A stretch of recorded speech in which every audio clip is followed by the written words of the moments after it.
That is the only thing which is teaching us how to face failure. Yes, every single moment. The emotions have to be managed by the individuals. Many people are also finding it not very interesting to work in a regular 9 to 5 job. And this is a signal that when you are distressed, it's not good to fight it out all alone. And once you have lived the truth, you can't. One more thing that I'll add, very important, is to have a person or a group of people that you can approach when you are overwhelmed. A coach, a guide. It came as a shock to us because we were starting out. So entrepreneurs go through ups and downs throughout, right? So the most important thing that an entrepreneur should think about is, if you have that thought in your mind, then you will probably someday, that will help you build ability to handle pressure. There's this framework that I've been developing, and it's a work in progress. It keeps iterating. You have to have the ability to experience. Hi, this is Nitin Dua, your mind, health and career coach. In this conversation, I spoke with Sanjay Lakhotia, who's an entrepreneur and who was previously HR head for large corporates. And in this discussion, we unfolded the future of work in his perspective. I looked at his career journey and how he's pursued various challenges that has come his way and what you can take from it.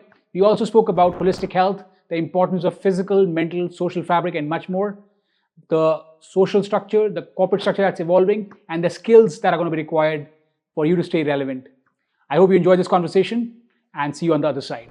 What's the conviction behind this new structure that's emerging? Like, where is all this coming from, and where is the root of, is this your personal experience? Is it something that you are reading? You're talking. I know that there is this, all this is in flux. But what's really bringing this conviction that this is the way it will emerge? Thank you for being here. If you can give us 10 minutes of your time each week consistently, you will gain new perspectives on aligning your career, your mind, and your health over the next 10 weeks and enhance your skills. Please subscribe to the channel, put your comments, and share the videos. By doing so, you become the first ones to get notified when a new piece of content goes out. You also indirectly help us reach out to more people and empower them and become part of our mission. Thank you so much, and back to the main video. So it's a lot of conversations, right? Over the last 5 years, there are a lot of conversations happening around this topic all over the world. Yeah. So it's not just my thinking or anybody's thinking. By the way, original thinking is beautiful. I'm just curious to know, like, what's your lens? Sure. The lens is a lot of people who are talking about some of these, filtering the information that is emerging from various organizations which are doing research on some of these subjects. Yeah. Thinkers who are projecting certain things. Books are being written on these topics. There are conferences that are being held on these topics. Is this, you're seeing a certain geography phenomena, or are you seeing this across the world? No, it's a global phenomenon. It's a global across phenomenon. the world, these are conversations that are happening everywhere. Yeah. You just go and look for a conference on future of work. You have this partnership also that I'm aware of. Maybe you can tell more about that. And then how does that work for you? Sure. And then, what is coming from, maybe because it's an international network that you are part of. Sure. What insights are coming from those networks? So see, the company that we partnered with is called Voltus. Voltus is a French company with multiple country operations. Yeah. We operate in 50 different countries now through Yeah. partners. Yeah. We are their India partners. Yeah. Now they specialize in an area called interim management. Okay, interim management. Interim management is providing CXO level employees to companies who need a resource for 6 months, 9 months, 12 months, kind of a time frame. Now, this was something that one would not have imagined, right? You go and talk to many companies today in India also, or even in Europe where this is very big now. They would say, how can a person come at a CXO level and contribute in 6 months? It takes 6 months just to learn. Oh, I remember this conversation now. I think you brought it up to me a few months ago. Right. Where like an interim chief revenue officer, chief marketing officer, requirement. By the way, I have those partnerships. I see where you're going with this. So that's what they do. They get people for 6 months. Correct. Set up the team. Correct. Or set up what's required to sort of deploy in the next 6 months. Correct. And this is what companies are doing today. So we have been giving CHROs, CFOs, CMOs, CTOs to companies in India. People who come in, work for 6 months, 7 months, find a replacement. Or there is a specific task that you have to deliver. A company is going for an IPO, needs a finance person just to handle the IPO because the internal team has not been exposed to it. The people who are coming in because there has been a sudden exit for some reason, coming in and holding fort and also improving the processes significantly from where they were. So it's very needs-based. It's very specific, very niche sometimes. Yes. And this is a signal that if at the CXO level, we are seeing a trend in Europe that there are many more assignments that are emerging Yeah. for these part-time CFOs or consultants to come in and support the organization. Gradually, it is also percolating down. And there are opportunities then for a lot of people to look at these as avenues Yeah. to keep themselves engaged, find very interesting and exciting, work, because there is newness of the corporation that you will work with, Yeah. newness of the industry that you may get exposed to, and different challenges with different organizations. Otherwise, you get used to a particular style of working, you get into a comfort zone. Sure. Many people are also finding it not very interesting to work in a regular 9 to 5 job and keep doing the same thing over and over and over again. Yeah. So Sanjay, one more thing that, I remember we talked about, but I want maybe to zoom in on that a little bit more. When you transition from being, the HR head at HP, Godrej, and then Godrej, and then what was the other one? consultant at Hewitt. Okay, Hewitt. So I think it's been few years, like it's been more than a decade now since you pursued the entrepreneurial journey. After being in the corporate, you were figuring out a few things. You were navigating, when you were discovering this new venture that you are now pursuing. I'm sure there would be moments where you may have doubted, some of it. You would have been navigating some of the decisions that you're making, making different choices.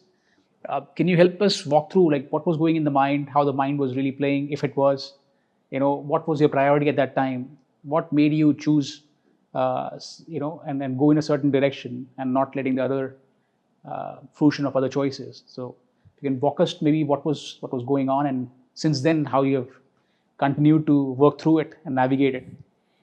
Many people ask me about becoming an entrepreneur. Yeah. And I tell them, to become an entrepreneur, you have to have the ability to experience multiple emotions about the same episode at the same time. You get a very big assignment. Let's say you sign up a very big client.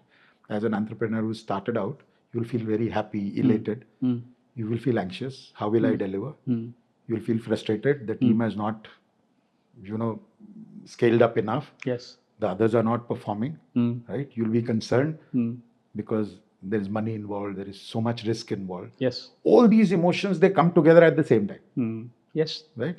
You have to learn to handle all of these emotions and yet keep a straight head and be able to do what is supposed to be done at that point in time.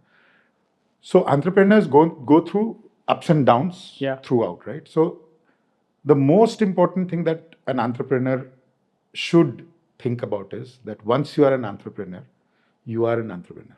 There is no exit. There is no way out. If you have that thought in your mind, then you will probably someday succeed. Okay? Because you will make it work, you will push hard, you will work through the challenges, your failures, and you'll continuously grind to become successful, right? But if you've thought about, and I've had friends who've come to me and said, I want to try this for 6 months and see if it works, then it's okay. Otherwise, I'll go back to a job. And my advice to them is don't even try. It's best for you to find another job. Because if you have an exit option, then you will not put your heart and soul into bringing up your business. And that's the most critical thing. So many people tell me, you failed. In fact, when I started our first venture, me and Sumer, it was just before the Lehman crisis in 2008. And we had to just put everything that we had planned on hold. I remember I was with Merrill Lynch at that time. So, it came as a shock to us because we were starting out. There were a lot of things that were lined up and everything crashed. Yeah. We lost so much money in that crisis.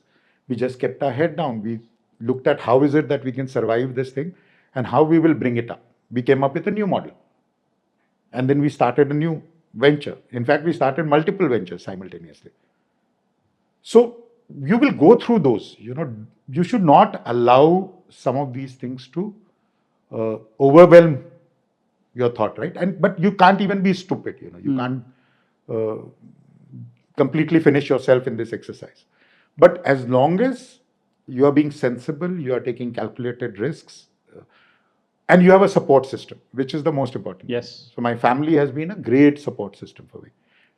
So my parents, my brothers have been excellent support with everybody else in the family through all of these, right? So if you have that friends and family support, then it brings you out from any of these crises most of the time. So make sure that you have a good network of friends as well as good relations with your family. And you will be able to ride through many of these crises. Yeah. And keep rethinking. Don't get stuck. We reinvented our model multiple times. Yeah. If something didn't work, we went onto a new idea. We went into a new partnership. We just relooked at everything so many times to ensure that it works. Yeah. And COVID was another big thing that happened to us.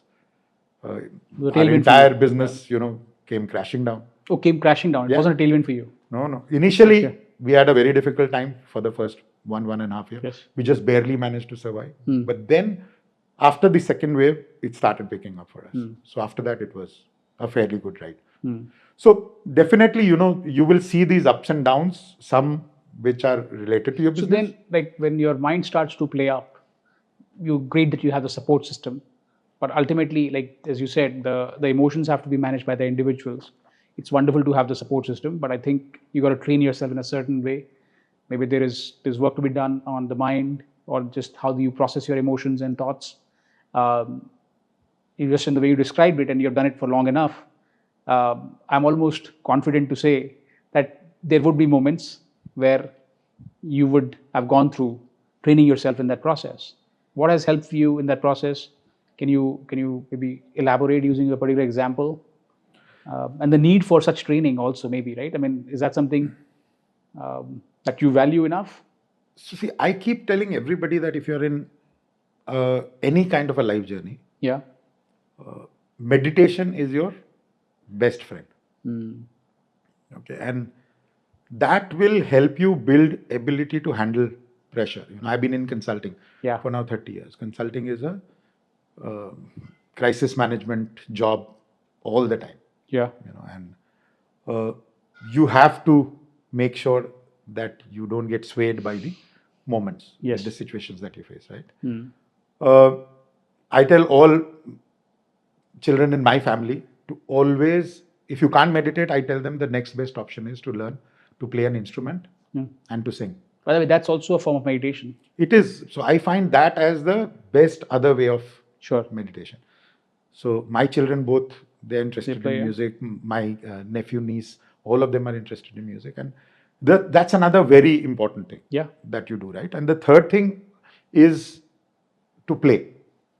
Go out and play sport, which is active team sport, not individual sport. Yeah.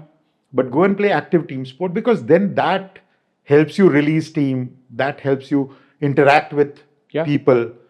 And sports is very important because, in our life today, and I tell my children this, why you should play sports is that is the only thing which is teaching us how to face failure. Yes, every single moment. Right. So when you go and face failure on a tennis court or in a cricket field, or you learn how to, handle that situation, come out and think about what you will do next. Yeah. And that's the best learning that you can get. So I always tell my children, whatever you do all your life, keep playing some sport or the other. And I've been thankfully able to do that despite many injuries. Yeah. Off and on, I've been playing a lot of different kind of sports. So that's something very important because it connects you to people. It also teaches you a lot of life skills which come in handy even in your work absolutely, life. 100%. I mean, both the things that you said is something super integral to my life also. And thankfully, I recognize its importance, or it came flowing to me. Sure. And it really served very well in situations where it is typically difficult to manage your emotions and feelings and just pursue through. One more thing that I'll add, very important, is to have a person or a group of people that you can approach when you are overwhelmed. Oh, absolutely. A coach, a guide, a family member, a friend, whoever. That's the most important thing. You need to have a sounding board. Yes. To help you come out of some of these. When you are distressed, it's not good to fight it out all alone. Yes. So if you have a good support system, that will ensure that, all the things we fear will not come true, because there will be somebody to guide you and support you in that moment of crisis. So that's a very important thing to have. And with families becoming shorter, with us becoming very dependent on technology for our connects, I keep telling people go out and meet people physically, because it's a very important part of your life, that the connects that you will build through this mechanism are going to come in very handy when you need them. Absolutely. I mean, there's this framework that I've been developing. It's a work in progress. It keeps iterating. I mean, it's just we call it holistic integral preventive framework of health, which is WIP, but it's also work in progress because it keeps iterating. But there are some fundamental ground rules there. One of them is starting with physical health, which is the movement that you got to sort of plug yourself in. Whether it's a sport, whether it's a walk, whether it's a resistance training, you got to pursue it. It works wonders. So yeah, that's definitely one thing. Second is the mental health, where the meditation is a tool which really comes in very handy. The third thing there is social health, which is the quality of your relationships directly govern the quality of your life. And of course, having that support system, somebody to share life with, and of course, take the coaching and take the guidance, or just being a sounding board, being able to express yourself, right? And in the process, you become, you develop a certain quality of relationship with them, and it enhances your life, not just for that situation, but I think overall, we are designed like that to be social creatures. Sure. And again, the conditioning is such that we are going into a lot of these smaller setups, and it becomes even more important, right, to have somebody, if you don't have that access to your family, to be able to do that. And then there is more to it, right? Then there is the work context. But I think all the 3 points you said is definitely something very integral. That's why we call it holistic integral, because they are the basis for it. And I'm glad that because these are truthful things. I mean, the reason I picked them and I dropped others is because what's true to majority humans, and something that I've lived, that I can speak with conviction for myself. It's not read. I mean, the readings, the listenings have influenced, but it's something that you have lived. And once you have lived the truth, you can't unshackle the truth. It's going to stay there, whether you like it or not, right? True. So yeah, I think it's wonderful. You brought up something around success and succeeding in the previous comment that you're making. So I wanted to first hear you out fully, but at the same time, hear your definition of success. So what is your version of success today? So, my child makes fun of me, he's 17, when I tell him that